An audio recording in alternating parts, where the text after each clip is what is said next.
Yes, hi Pauline. My 7-year-old daughter recently told me that it is disrespectful to refer to Uluru as Ayers Rock. That prompted me to think about what is being taught in our education system. I would like to know One Nation's position on welcome to country and acknowledgement of country practices in daycares, kindergartens, primary schools and junior sporting events. Would your party seek to make these practices optional or remove them from those settings should One Nation form government or hold the balance of power? Well, David, I just don't need to say about getting rid of it. I actually do it myself. On the floor of Parliament every morning when Parliament starts, they have a welcome to country first off, and myself and my senators turn our back on it. That's how I feel about it. And my actions speak louder than words sometimes, so I'm prepared to do it myself. I think it's divisive, and I do not believe in having welcome to country, and it wouldn't be... you can't stop people if businesses want to do it, all right? But in government departments, I wouldn't have a welcome to country on the bottom of their literature or their sheets of paper they put out or on government websites. And I wouldn't be having it in educational systems, schools. I'd shut that all down. And and I'll tell you another thing too, there won't be 3 flags. I'll throw that one in. Terry is with us in the room. Terry, where are you, mate? Hi, Pauline. Hello, Hi. Terry. Really happy to be here. What's your view on helping young Australians enter the property market without eroding the investment gains that older generations have worked hard to accumulate? Yeah, very hard for the younger generation, but I'll tell you something, I don't believe in the 5% deposit that the government's allowed them. I think you're setting them up for failure. It's extremely hard, but it's taken a lot longer now, years to accumulate that deposit that they need for a house. What we need to do is reduce the cost of housing. Now, to build a house, you're paying 40 to 44% taxes. Now, let me put it in perspective. If you build $1 million house, you know what you're paying in taxes? $400,000 is taxes on that $1 million home. That's what needs to be addressed. Reduce your cost of housing to build that house. And, you know, a lot of these kids are only getting into housing because the help from the parents. They're giving them the deposit and everything like that. It's not the country that I grew up in. The opportunities have gone. But if you can address the cost of living, the cost of building a house, see what we're also doing with One Nation policy, that if you build a house up to $1 million, then we do away with the GST on the building materials. So we're looking at how to reduce the cost of that housing, but I think we need to look at the taxes that the government and councils and states are actually charging for housing. We're sitting at a cracking pace here with the number of questions that we have. We do appreciate them both in the room and around the country here on News 24, this special edition of Paul Murray Live, which is Pauline Hanson. Please explain. Thank you for letting us use that term over the past few weeks. We've got Alex and Trish who are joining us now from Victoria. What's your question for Pauline, guys? Hi, guys. Hi. I think our question is particularly pertinent after today's news, but basically we are really interested in when you're going to have candidates for Victoria. We're really looking forward to being able to back up. A senator walks into Parliament wearing a full-face veil just to make a point about a bill nobody wanted to debate. That actually happened. Again. And that is just the entree to Pauline Hanson's political banquet in 2026. Quick favour before we dive in, if you are loving this breakdown, let me see you hit that subscribe button right now. Over 90% of viewers have not yet. It costs nothing, takes a second and means the world to us. Thanks if you did. Now let us get back into it. Look, I don't blame you. It's a basket case in Victoria. You need all the help you can get. So what we're doing is we'll be hopefully announcing either Friday or early next week our candidates for especially the upper house. We're starting with that. We're going to announce the other candidates. We have locked in about 76 seats at the moment of the 88.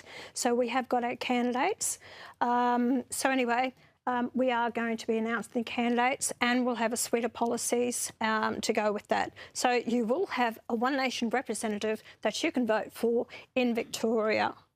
And the Victorian leader is? No, Paul, that's not part of the deal. Okay. Thought you could push it. You can always push it just a little bit further. All right, Mark has got a question for us. Where are you, Mark? G'day, Paul. Right in the middle here. Hi, Pauline. Hi. Thanks for the opportunity. How will you bring about a culture of Australia first? Love it or leave it? Great question. Yeah. I think we've got to start in our educational system because I think it's been taken away from our kids. We don't teach our history anymore. It's if we're ashamed of it, and stop the division that's happening. And I think it's important to, the kids have to be proud where they are, the home that they live in. And I think that's all been forgotten. People are screaming out for it. When I talk to people, they really have this pride in them. Even migrants have come up to me and they said, oh, can I give you a hug? And I said, yeah, no worries. And these people who've come to the country are so grateful and thankful for the opportunity they have been given. But they said to me, Pauline, you are so right. We came here for a better way of life. And we don't want this country to become like the place that we left. And we're forgetting that. And we've got to acknowledge that if we bond as a nation, you know, with the same beliefs where we want our nation to go, the prosperity, a decent standard of living, way of life, that will come.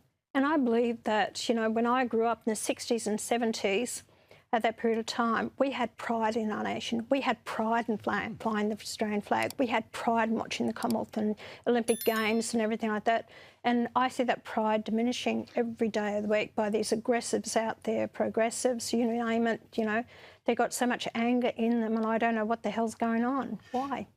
Can I just ask another question, which was yesterday the federal court, and we saw the appeal about the situation involving the tweets and the back and forth with Marine Faruqi. Again, the court makes the decisions that it does, but there's a pretty sizable amount of money that's on the table here. When Andrew Bolt talked to you about it the first time around, it was pretty confronting how emotional that was for you. Are you ready to be able to pay what is being asked of you here? Paul, yes, it is. I have to. There's a lot of support. There's a lot riding on this. It's not just about Pauline Hanson. It's about how we move forward as a nation to be able to have the ability to express ourselves and say what we, you know, feel that we need to express. The government and under Tony Abbott and Scott Morrison had the opportunity to get rid of 18C. 18C is where anyone can take you if they feel offended, harassed, intimidated or insulted. So anyone can feel offended. You know, whatever you do. It's just a ridiculous piece of law, legislation. So if I win this case, that will be thrown out. And you know you don't go out there to easily offend someone. If any offence is going to cause violence, I'm totally opposed to that. But we have a right to have an opinion. They're shutting us down an opinion because you might offend someone. You know, it's just ridiculous. So it's a battle, it's a fight that I'm going to have. I am talking to my lawyers now at the moment of putting an appeal to the High Court. I'm not going to drop it. I'm not walking away from this. I've been a fighter and it's not about Pauline Hanson. It's about the Australian people, for us to have a voice. First up, welcome to country. Hanson reckons every acknowledgement read out before a football match or a school assembly chips away at national unity rather than building it. Her argument is not subtle. One flag, one country, no asterisks. Critics call it dismissive of history. Supporters call it common sense fatigue. Either way, it is the front door to everything else she believes. Speaking of doors, let us talk housing, because everyone is currently trying to kick one open. Hanson's theory skips right past the usual supply and demand lecture. Her culprit is the tax office and the town planner, not the property developer. Stamp duty, council red tape, compliance costs stacked like a game of regulatory Jenga. Pull enough of those blocks out, she argues, and prices settle themselves. Economists argue the supply shortfall is doing most of the damage. You decide who is closer to the mark. Now, geography. Hanson has quietly turned her gaze toward Victoria, and there is a reason for that. She senses a gap, a state where voters feel like the major parties have moved to the suburbs while they stayed behind in the electorate. Whether that gap is real or just clever branding is the million-dollar question every political strategist in Canberra is currently losing sleep over. That sense of being left behind links straight into her identity pitch. British heritage, shared values, cultural glue. Hanson frames modern Australia as drifting from its foundations, and she is positioning herself as the tow truck. Her opponents see nostalgia dressed up as policy. Her base sees plain speaking nobody else will risk. And finally, the free speech fight, the one she's been running since the 90s. Section 18C is her white whale, the legal reef she blames for chilling honest debate under threat of legal action. Supporters call it liberty. Critics call it a shield for saying things that would otherwise land you in strife. Stitch all 5 threads together and you get a single narrative. Elites drifted, everyday Australians got left holding the bill, and Hanson is selling herself as the correction. Whether you see a principled comeback or a populist rerun, one thing is certain, she is not going anywhere quietly. Thanks so much for watching, Australia. We'll catch you in the next one. Please don't forget to drop your thoughts in the comments below.